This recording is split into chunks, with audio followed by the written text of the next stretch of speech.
সিউড়ি? কেন সিউড়ি কেন? কি করা হবে সেখানে? বাংলাদেশের প্রাচীন পোড়া ইটের মন্দিরগুলো সম্বন্ধে আমি গবেষণা করছি। একটা বই লেখার ইচ্ছে আছে।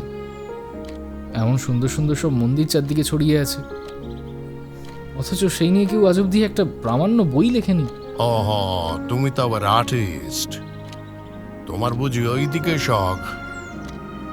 তা বেশ, তা বেশ, কিন্তু শুধু সিউড়ি কেন? ওই রকম মন্দির তো বীরভূমে অনেক রয়েছে।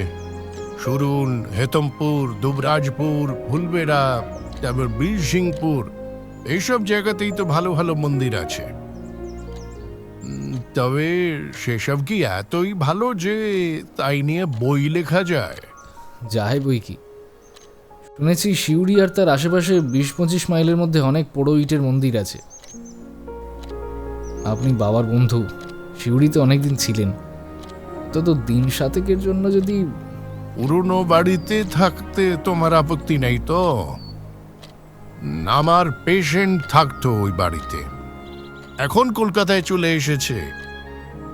তবে যতদূর জানি দারোয়ান গোছের লোক একটি থাকে সেখানে দেখাশোনা করবার জন্য। বেশ বড় বাড়ি, তোমার কোনো অসুবিধা হবে না। পয়সা কড়িও লাগবে না, কারণ পেশেন্টটিকে আমি একেবারে জমের হাত থেকে ছিনিয়ে এনেছিলাম 3-3 বার। দিন সাধকের জন্য তার বাড়ির একটা ঘরে একজন গেস্ট থাকবে। আমি এমন অনুরোধ করলে সে খুশি হয়েই রাজি হবে।